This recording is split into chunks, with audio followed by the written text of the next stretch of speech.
Thank you all for joining us. Yesterday was an incredibly difficult day for all of us in Louisville. I want to start by saying thanks again to everyone who pulled together to get through yesterday and to continue on today and the days ahead. First, that starts with our police officers. Chief, to you and your entire team, thank you all very much. In particular, thank you to Officer Wilt, Officer Galloway, who were two of the first officers to arrive on the scene to confront the assailant and to save lives. You and all of the colleagues at LMPD were true heroes yesterday and every day. And to our other first responders, EMS, Louisville Fire Department, Jefferson County Sheriff's Office, the 911 operator at MetroSafe, who handled calls and dispatched so efficiently and well, and to our state and federal partners, thank you. And also a special thanks to Dr. Smith, to you and all of your colleagues at the University of Louisville Hospital. Thank you for saving lives yesterday and for saving lives every day. I also want to acknowledge the rest of our Metro government team who dealt with the challenges, adapted to the circumstances, and did what was asked of them yesterday to help others in our community. Thank you for embodying the best of public service. As we talk about what's happened since yesterday, I have to acknowledge the painful fact that this awful act of violence at Old National yesterday has taken another life. Late yesterday, we learned that Deanna Eckert passed. She was 57 years old. She was an employee of Old National Bank. I knew Deanna also. Deanna was a very kind and a very thoughtful person. She was a wonderful woman who will be missed. Her death means another family in mourning and adds yet another layer of tragedy to this moment. I want to briefly read a statement from Old National Bank CEO Jim Ryan, who has asked me to read this on behalf of him and his colleagues at Old National. Quote, "There are no words to adequately describe the sadness and devastation that our Old National family is experiencing as we grieve the tragic loss of our team members and pray for the recovery of all those who were injured. Obviously, this is an incredibly difficult situation, and our entire focus is on making sure that everyone affected has the support and assistance they need. On behalf of everyone at Old National, I also want to acknowledge and thank Louisville law enforcement, the medical community, and state and local officials for their incredible response to this tragedy. And finally, we ask you to please continue to pray for all those affected." Again, that was Old National CEO Jim Ryan. Our thoughts are with the families who've lost loved ones, and we're also thinking and praying for the people who were injured in this attack, including our police officers. So for an update on their condition, I first would like to welcome Dr. Jason Smith, Chief Medical Officer at U of L Health. Dr. Smith? Thank you, Mayor. So from U of L Health and U of L Hospital, I want to send my prayers and thoughts out to all the families that were affected yesterday, both those we treated and unfortunately those we did not. An update from us, we still have 4 patients in the hospital. 2 remain in the ICU. Officer Wilkes still remains in critical condition, but we have been able to upgrade our other patient in the ICU to stable condition. The other 2 remain in the hospital being treated for non-life-threatening injuries. I want to thank my team, again, the emergency department, physicians and nurses, my trauma team at U of L Health, and all those that supported us yesterday. I also want to send a thank you to the American Red Cross. We used 170 units of blood yesterday to treat these victims, which far outstrips our hospital capacity, and their ability to get us that blood to save those lives helped save those lives. So I want to thank them for that. I'll be happy to take questions at the end of the press conference. Thank you. Thank you, Dr. Smith. Now for a brief update on some information about things that we've learned about the events and the assailant yesterday. I'd like to call on our Chief of Police, Jacqueline Gwynn Biller-Oel. Chief. To the mayor and everyone who is in attendance on today, we have learned that the suspect in this incident was a current employee with Old National Bank. We have also learned that he purchased the weapon used in this tragic incident on yesterday, on April the 4th. He purchased the weapon legally from one of the local dealerships here in Louisville. We have executed a search warrant on his residence, and we have recovered items, and we cannot get into specific details on what we recover at this time because, again, the investigation is ongoing, and we want to make sure that we're providing accurate information. The family deserves that, and the community deserves that. We also would like to share that later on this afternoon, we will be releasing body-worn camera footage of the incident. And so that information at the time will be released to you and the location, so everyone will be privy to that information. Thank you. Thank you, Chief. We need to acknowledge that a tragedy like this affects everyone. I've already talked about some of our first responders and colleagues in Metro government. Thanks also to the faith leaders and social workers and mental health professionals who provided comfort and counsel to people in understandable distress. I also want to acknowledge the teachers and parents who had to have difficult conversations with our children throughout our community about this inexplicable act of violence and cruelty. We're all feeling shaken by this, and scared, and angry, and a lot of other things too. It's important that we come together as a community to process this tragedy in particular, but not just this tragedy. Because the reality is that we have already lost 40 people to gun violence in Louisville this year, including another young man yesterday, just a few blocks away from Old National Bank, shortly after this tragic incident happened. That was a separate targeted incident, but the result was the same. Needless tragedy, needless loss of life. In order to help the people of our community, of our great city, come together and deal with this outbreak of tragedies, to grieve, to pray, to unite, I'd like to announce that we are going to be hosting a vigil tomorrow, Wednesday, at 5 p.m. at the Muhammad Ali Center Plaza. This vigil will be to acknowledge the wounds, physical and emotional, that gun violence leaves behind. It will be an interfaith opportunity for our entire community to come together, to grieve, to heal, to begin to move forward. We also know that Wednesday is a night of worship for many across our city. And so, working with Paul Callanan and his colleagues at the Office of Safe and Healthy Neighborhood, we will be having grief counselors at over a dozen churches throughout our city that have regularly scheduled worship on Wednesday evenings as well. We invite the entire community to join us at the Muhammad Ali Center tomorrow at 5 p.m. And also, if you prefer to worship on your own, again, we will be providing some grief counselors, and we'll have a list of those churches where members of Office of Safe and Healthy Neighborhood will be located by mid-afternoon today. And I want to thank the Muhammad Ali Center for hosting this vigil on such short notice.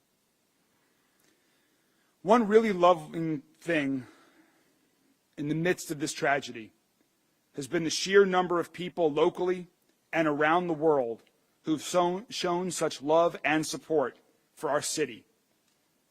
It means a lot to my wife Rachel and I, we are deeply grateful on behalf of everyone in Louisville for those who have reached out from beyond and within our city borders. There are so many people who want to do something, who have offered to help, who see this nightmare unfold and want to make it better somehow. We love and appreciate that so much. For those of you who are looking to take action right now, to show your support for the first responders who are trying to save lives, and for the victims of gun violence, one great way to do that is to donate blood. According to Johns Hopkins University, gunshot wounds require much more blood than other types of injuries. You just heard Dr. Smith talk about the amount of blood that was needed and used yesterday. He mentioned his thanks to the Red Cross. We're very thankful to the American Red Cross, so we encourage people to make an appointment to donate at redcrossblood.org. That's redcrossblood.org. We encourage everyone to donate blood, and if you can't, there are other ways to support the American Red Cross with donations or your time. So next, I'd like to call up Steve Cunanan, who's CEO of the Louisville Red Cross. Steve? Thank you, Mayor. Thank you. Our thoughts and our deepest sympathies are with the people of Louisville and those that have been impacted by Monday's tragic shooting. At the request of local emergency management on Monday, the American Red Cross Louisville area chapter and its volunteers helped support a family reunification center. The Red Cross continues to work with local authorities and their community partners and is helping to provide aid and assistance to those people affected by this tragedy. At this time, the American Red Cross is working closely with the University of Louisville Hospital, and as Dr. Smith has mentioned, we have provided more than 170 units of blood products to the hospital to treat those that have been affected by this. The Red Cross stands ready to provide additional blood and blood products upon the request. And as the mayor has mentioned, volunteer blood donors are needed each and every day to help save lives. This tragedy illustrates that it's the blood that's already on hand and on the shelves that helps during an emergency.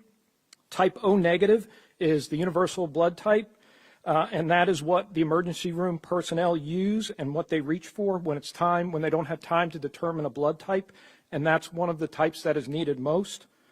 The American Red Cross is grateful to all those donors who generously give blood throughout this country. Thank you. Thank you, Steve, to all you and all of your colleagues at the Red Cross. There's one more topic that we need to talk about today, and that's guns. Yesterday's tragedy brings us to 40 people who've been shot to death this year in our city. That level of gun violence is beyond horrific, and it's beyond anything we can and will accept in our community. Our police did a heroic job yesterday and every day. And we are already doing a lot to reduce the amount of gun violence in our city and make Louisville safer. We're investing in neighborhoods and in people who have been overlooked for generations, so every child has an opportunity to succeed and pursue their hopes and dreams.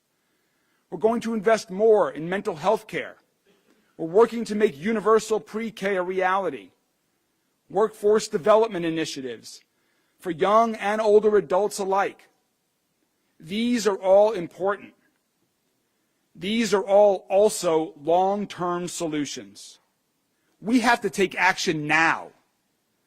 We need short-term action to end this gun violence epidemic now, so fewer people die on our streets and in our banks and in our schools and in our churches. And for that, we need help. We need help from our friends in Frankfurt and help from our friends in Washington, D.C. This isn't about partisan politics. This is about life and death. This is about preventing tragedies. You may think this will never happen to you, never happen to any of your friends or loved ones. I used to think that. The sad truth is that now no one in our city, no one in our state, no one in our country has that luxury anymore. Last year, I survived a workplace shooting. And now yesterday, I've lost a very close friend in another workplace shooting. 5 more families have lost a loved one. It has happened in Louisville. It could happen in Paducah, in Pikeville, or in Covington. This is happening in America everywhere and will keep happening until we say enough and take meaningful action. Congressman McGarvey will talk about some things at the federal level. So I'll address what we can do at the state level. I have 2 requests today for every Kentucky state senator and every Kentucky state representative who wants to join me in reducing the amount of gun violence in Louisville. First, if you support police officers like Officer Wilt and Officer Galloway, who heroically ran into a barrage of fire from a waiting assailant with an assault rifle, if you support local decision-making to address local issues, if you want to help our state's largest city thrive, please give Louisville the autonomy to deal with our unique gun violence epidemic. Let us, the people of Louisville, make our own choices about how we reduce gun violence in our city. Other communities should be able to make the policies that work for them. Let us implement policies that work for us. So please change our state law to let Louisville make its own decisions about reducing the amount of illegal guns on our streets and gun violence that is killing far too many people in mass shootings, in individual shootings, in any shootings. Let me be clear. I don't care about finger pointing. I don't care about blame. I don't care about politics. I'm only interested in working together with our state legislators to take meaningful action, to save lives, to prevent more tragic injuries and more death. Arguing is not a strategy. Doing nothing is not a strategy. It's not a solution. The second thing, and to those in the national media that are joining us here today, this may be even more shocking than it is to those of us locally who know this and are dealing with this. But under current Kentucky law, the assault rifle that was used to murder 5 of our neighbors and shoot at rescuing police officers will one day be auctioned off.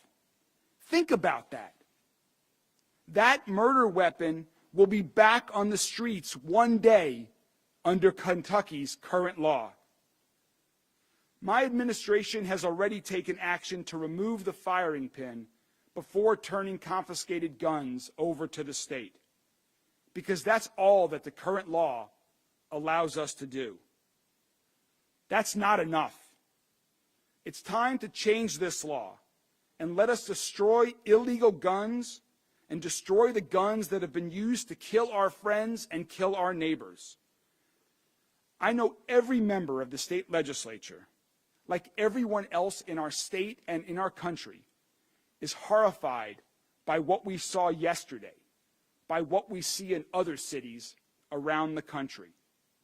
None of us wants this to happen again. None of us wants this to happen in our neighborhood. But it will keep happening. That's why we have to do more than what we've already done.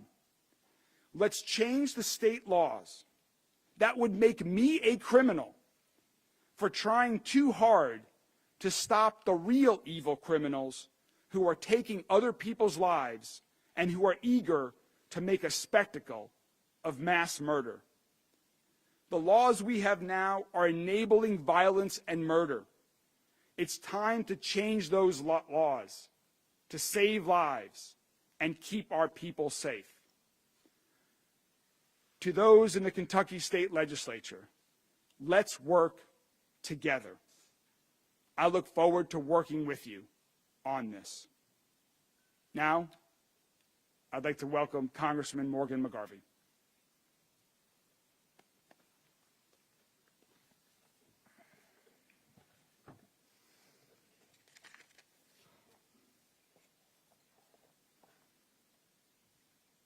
Morning. Thank you to Mayor Greenberg and your team, Rachel, for your leadership through this. I'm not here today simply as a congressman. I am a lifelong Louisvillian, born and raised here, and my heart hurts. I got the call yesterday when I was in Washington, D.C., and we didn't know exactly what had happened yet, but you got that feeling of dread, that something's wrong. This isn't normal. And then more information starts coming out. And the heartbreak begins.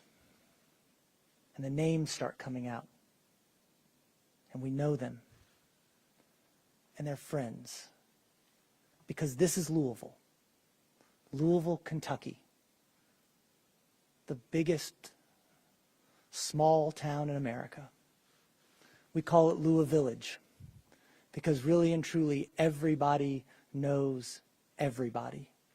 We are not 7 degrees of separation from people in Louisville. We are 1 degree of separation from people in Louisville.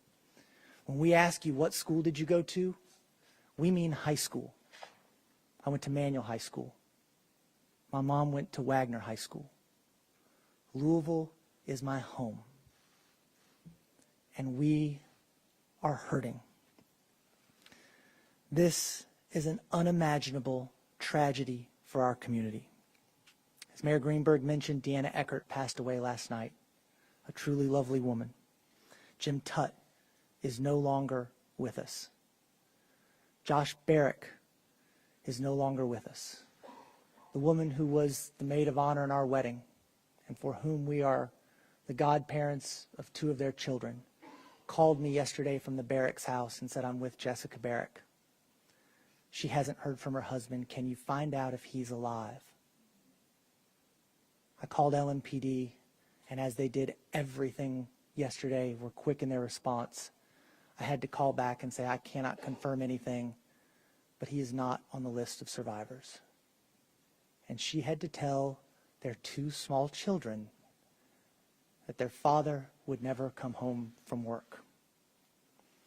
Juliana Farmer is no longer with us. Tommy Elliott, my friend, is no longer with us. Because it's Louisville, I didn't just know Tommy, I knew Tommy well. His wife even worked with my wife for a time at a company here in town.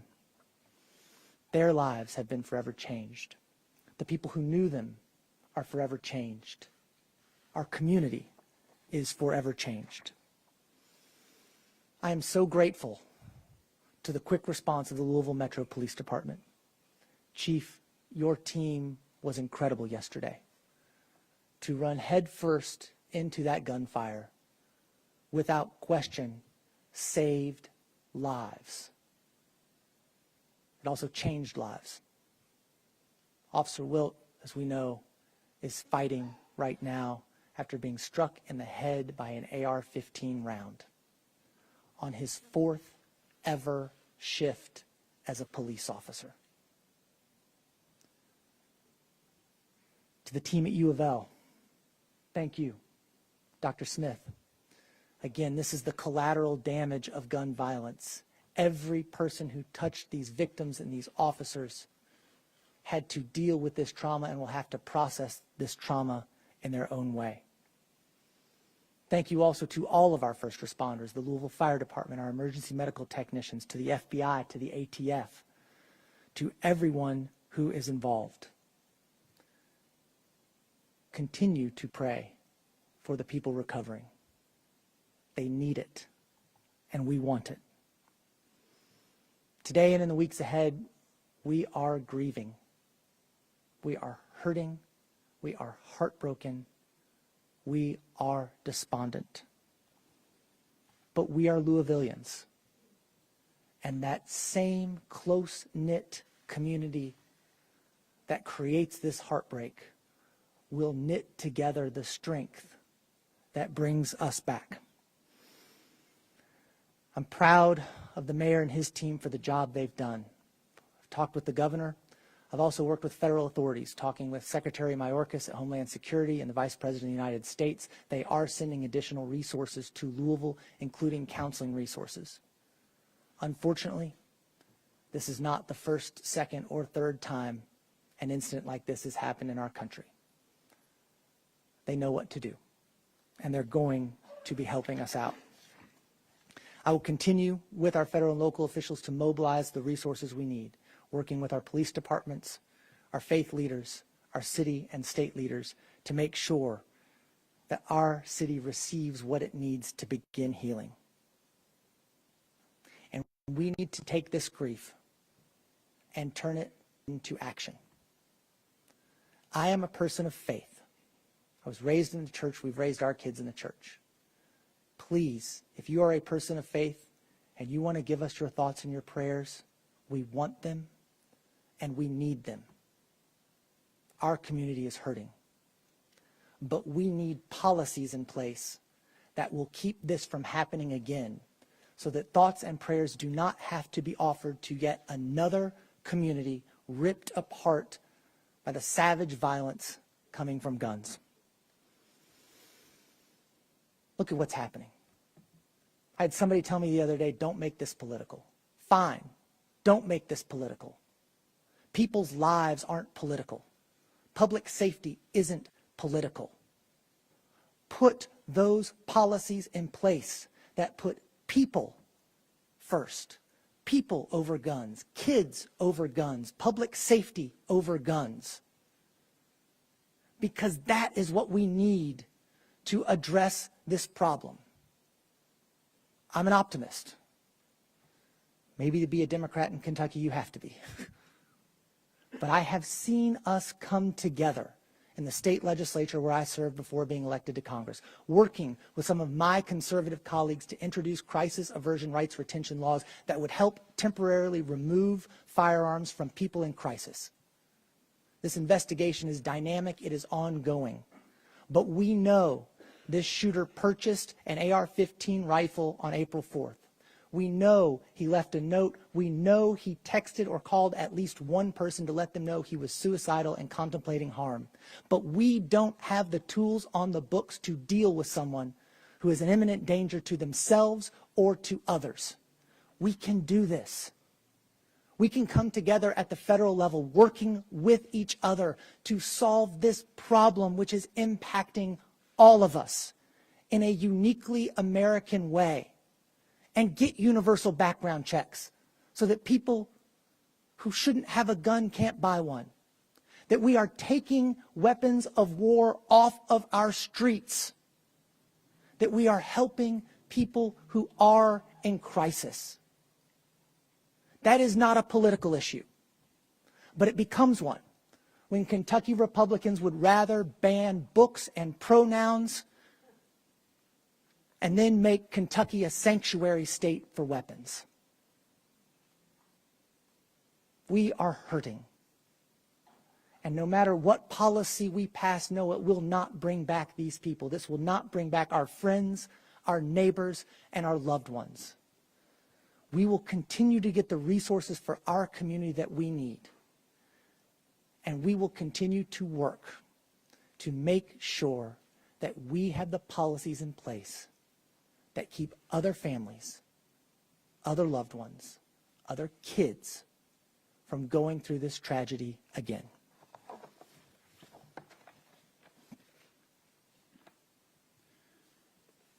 Thank you, Congressman McGarvey. Dr. Smith, the chief, Congressman, myself, we're available to take some questions from the media, and because we have many people joining us that we don't typically see, if you could please just let us know what your outlet is as we call on you. Yes.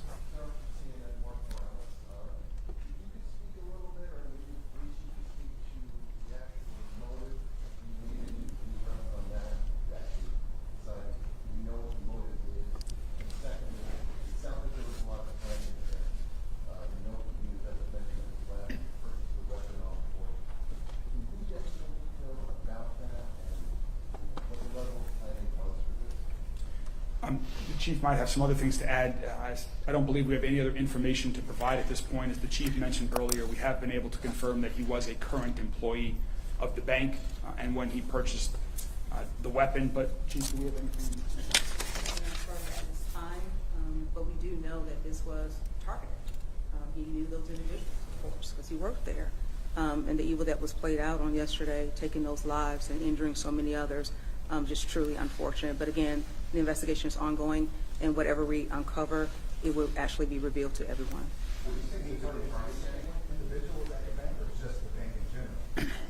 We don't have an answer to that yet, Mark. We don't know. We just know what the results are, and we will certainly continue that as part of the investigation. Chief, can you speak procedurally about what comes next? We know that the LAPD standard protocol, when officers fire their weapons, there has to be an investigation. Can you give us a timeline for what that looks like? Who will be conducting the investigation? When will we know how many officers fired shots? Things of that nature. Yes, and I have my colleagues here who have been done an extraordinary work in helping me on yesterday. So I would like to highlight Lieutenant Colonel Kroll come up and just share, because he's over the investigation, and I think it's appropriate for him to give that. Thank you. So at this point, because of the complexity of the scene, we made the determination yesterday to segment the internal shooting, where between the shooter and the employees, to a homicide investigation, and then the public integrity unit will be the external shooting incident, which was between the suspect and the officers. So there's two separate investigations going. Louisville Metro Police will be handling the public integrity unit and the homicide investigation. We discussed it with KSP yesterday and determined that was the appropriate route for us to keep it within our own structure there. As far as number of rounds or any specific information, it's going to be quite some time before we're going to share any kind of specifics that would, taint the investigation one way or another. As I think we've said multiple times, it was an AR-15. Yes, sir. Yes, ma'am. Adrian Broadus from CNN, and my question is for Dr. Smith. Thank you first to all of you for being here. Can you just share with us what is on your heart and what that process was like for you and the team who had to operate on Officer Rose, and how long did the surgery take? Sure. Well, I won't get into too many specifics about the patients we're currently caring for. We did operate on 3 of them yesterday that required emergency operations. My team were absolute professionals. We trained for this. It's very difficult to be able to process what's going on during that time. And so the training that we do with our emergency department nurses and physicians, our surgical services, our trauma teams, the blood bank, all of that makes a huge difference in being able to save those lives, because we have to act quickly. But I'll be honest, caring for 3 shooting victims, plus the other that came in, is not an infrequent day for us. And the events surrounding this made this obviously much more difficult. But to be honest with you, we barely had to adjust our operating room schedule to be able to do this. That's how frequent we are having to deal with gun violence in our community. I'll tell you personally, I'm weary. I've been in Louisville for 15 years, all of it at University Hospital. For 15 years, I've cared for victims of violence and gunshot wounds. And people say I'm tired, but I'll be answered. It's more than tired. I'm weary. There's only so many times you can walk into a room and tell someone they're not coming home tomorrow. And it just breaks your heart. When you hear someone screaming, "Mommy," or "Daddy," It just becomes too hard day in and day out to be able to do that. Now, my team is fantastic. They're absolute professionals and they're wonderful. But sooner or later, it catches up to everybody. You just can't keep doing what we're doing because you just can't keep seeing these lives lost. You can't keep seeing all the people with these horrific injuries coming through the door without doing something to try and help them. And I don't know what the answers are. I'm a doctor. I don't know what the answers are. But to everyone who helps make policy, both at state, city, federal, I would simply ask you to do something. Because doing nothing, which is what we've been doing, is not working. We have to do something. Because this is just getting out of hand across our city and across this great nation of ours. Sorry. Thank you, and no sorry. Yeah, he's still in the ICU. He's still sedated. And I apologize. I'm not going to release any other information for the patients that we're still taking care of. Still in critical, still suggested the next 24 hours are going to be very intense. Is that still the same stance today? Yes, so he's still in critical condition in our ICU. He's being treated by our neurosurgery team, being treated by our trauma team and our anesthesia teams, and is still undergoing a lot of care at bedside. Good news, we had another patient released. I don't talk a lot about, but first receiving people receive trauma care. Another person was able to leave and walk out of the hospital. How does that feel to see the good part of this today? Yeah, so I mean, the answer is that, today we had 4, we may have 3. The ones that are doing well are doing well. And I think, the work that we do with the physicians and the nurses at the hospital is just, it's unbelievable sometimes the people that we're able to save these days. We have partners like the Red Cross that can get us, 170 units of blood in a 8-hour period of time. It's just the coordination of the city, of the healthcare system and of the hospital is outstanding to be able to say that those patients are going home. May, Security at the bank, and can you talk about any steps that people inside the bank may have taken that might have saved lives, or they might have taken that Yeah, I'll call on the chief or someone from LMPD to talk about precautions to take if this ever happens to you and you find yourself in a similar situation. I don't think we have the information yet on whether there were armed guards within the bank. We don't have any evidence that there was, but we have not yet confirmed that. Chief, you or someone else from LMPD? Talk about some precautions. like you said, we have no information about any armed security that was at the bank, but in these situations, it's very simple. We teach people run, hide, fight, right? I can say that we do know that people saved their own lives yesterday when they heard the gunshots, and they either run or hid, and they got out of the danger area, and we are grateful for that. So run, hide, fight. Get out of the area. If you cannot get out of the area, hide. If you cannot hide safely, fight. Do not think that you do not have the capacity to fight back and save your life. When it comes down to it, that's the only choice you have, and you better fight like your life depends on it, because you have to. So run, hide, or fight. Mayor, I have a question for you when it comes to... We don't have an exact number of people who were in the building or in the shooting yet. The shooting took place on the first floor, which is slightly elevated from the sidewalk because of the grade there. There were other people in the buildings. LMPD did clear the entire building in a very safe and rapid manner, so there were many other people in the building. We don't have those exact numbers yet. Yes, sir. Question for the chief regarding Officer Will. Officer Galloway was also mentioned. First of all, is that his field training officer? That is correct. Obviously, as we heard, this was his 4th shift on the job. Is it accurate to say he still did not hesitate He did not hesitate at all? at all. He was with his field training officer, and he did not hesitate. I'm just truly proud of the heroic actions of those 2 officers and everybody else that responded. They went towards danger in order to save and preserve life. And that's what you saw on yesterday. They stopped the threat so other lives could be saved. And so no hesitation, and they did what they were called to do. And how do you, as we've heard from Dr. Smith being weary about his staff having to treat gunshot victims over and over, are you I'm not weary at this point as to what my officers are going to do because they've been standing up. They're still engaged. They're still serving the city. I'm weary that we're dealing with the violence, but I'm not weary that my officers are going to lay down and stop doing what they are told and trained to do. And they looked at me and they were truly amazed at how everybody came together. And one of the questions I asked them on yesterday, I said, if we don't go, who will? And they all nodded that they're going. And so we'll continue to go because the citizens of this great city depends on us.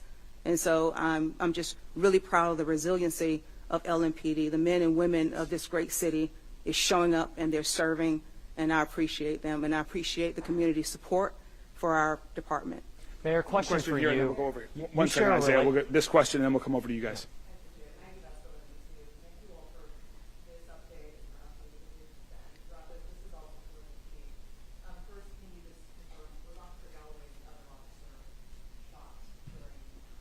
Yes, ma'am, he was grazed in the left side. I'm sorry. Corey. Yes.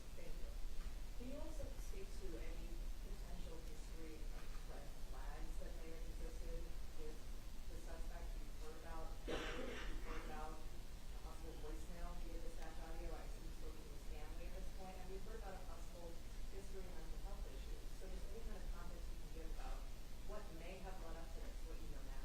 Again, it's still ongoing, and we're just trying to piece everything together and just truly unfold everything. But again, once we do have it all, you'll be able to receive that information in its totality and with accuracy, because that's important. So right now, we're just still at the beginning stages, and I know we want more, but we're right here, and just the family deserves for us to get this right and continue to do the right way. Sorry? I don't want to confirm that just yet. The confirmation of a note? Okay, so we're just going to leave it right there for right now. Isaiah? Mayor, you share a relationship with many folks who work in that building. We have heard reports saying that the shooter was given notice of his termination of work there. Can you confirm that? That is not, from what I have been told from an official at the bank, that is not accurate. The shooter was a current employee of the bank. Not given any notice that he might be fired?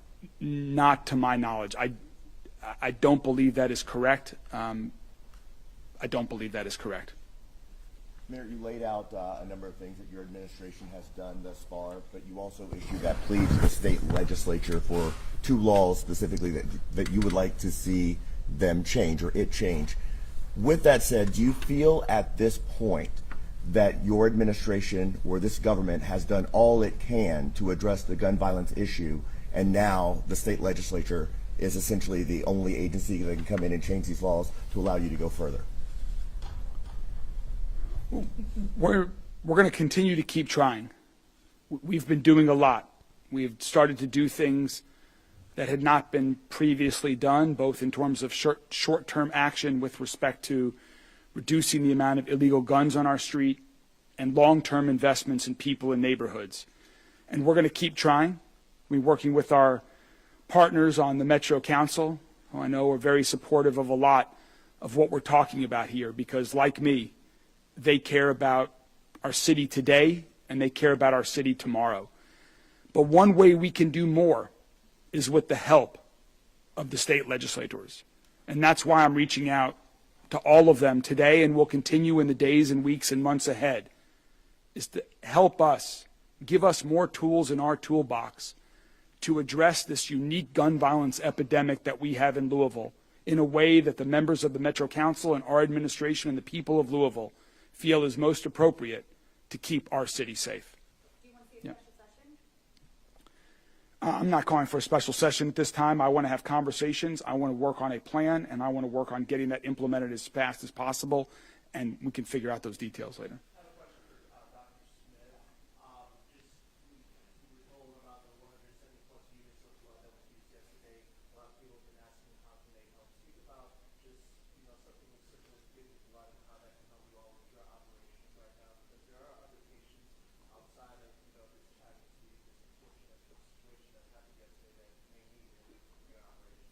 Yeah, there are always other patients, is the simple answer to that.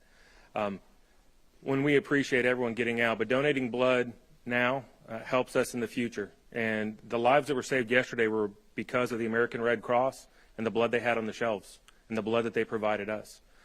So going now to donate and continuing to donate is what's going to make a difference for the patients that are coming through the doors tomorrow, today, a week from now, a month from now. It's not just enough to go once, because the blood is a finite resource. It lasts a finite period of time. It needs a continual effort from all those in the community to help supply the blood products needed to care for those that are victims of violence, of trauma, of car accidents. And I think that is really the message to get out, is give blood and continue to do that. What were the names of the other two officers who were injured other than Officer Little? One was Officer Galloway that we were talking about, and the third was? And that's correct. We had just another officer that was just had a bruise on the left. It was not the result of a gunshot. The third officer was injured in the response, but not as the result of a gunshot. Tara?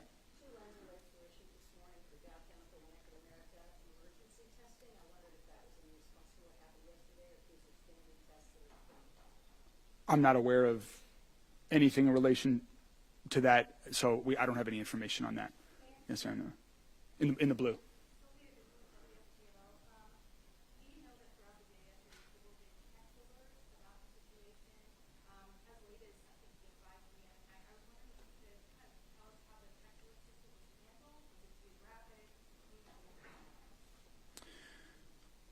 The most important thing in the immediate aftermath, in the minutes after that, was to ensure that our officers could respond, and that they could respond initially to the scene as they did, and then to secure the scene and start ensuring that there was access to the hospitals for the victims, and to get support to the victims who were there. That was the immediate focus, and so shortly after the shooting, an alert was sent out to encourage people to avoid that area. I understand that was well after the situation. The immediate danger had been addressed and neutralized, but we still wanted to keep people away from that officer. From that area, we had so many first responders of all sorts that were there, and we were trying to keep those lanes clear and people away from there so that they could focus on doing what they needed to do. Yes. Not at this time. Yes, ma'am.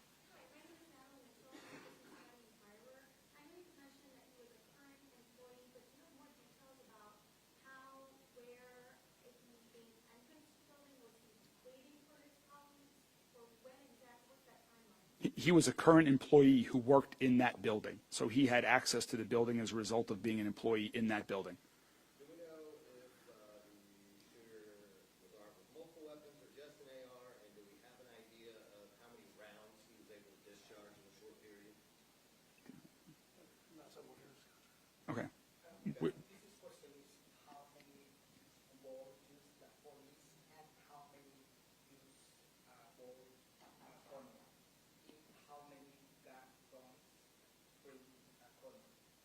How many guns did the shooter have? Yeah, at this point in the investigation, we're not going to share any specifics as far as firearms other than what's already been stated. How many rounds were fired, how many people involved. It's premature for us to have that discussion. We're still gathering the information, and even what we think we know right now, it would be premature to hang our hat and say this is 100% what happened, because it is still ongoing. So it's not appropriate or responsible to put that information out right now, and then we have to walk it back at a later time. We have time for a couple more from folks that have not asked the question so far.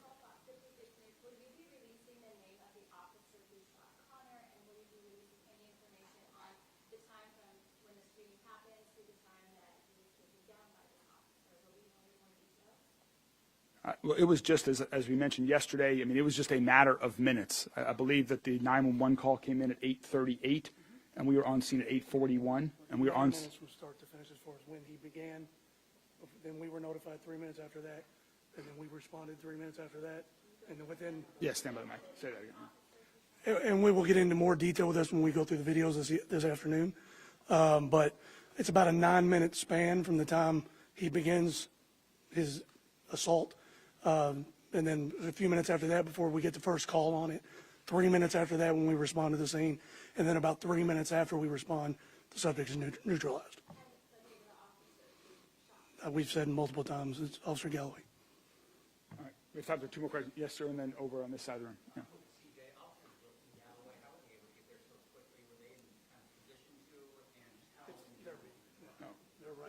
That's their geographic area of responsibility, so they were patrolling in the immediate area when the calls came out.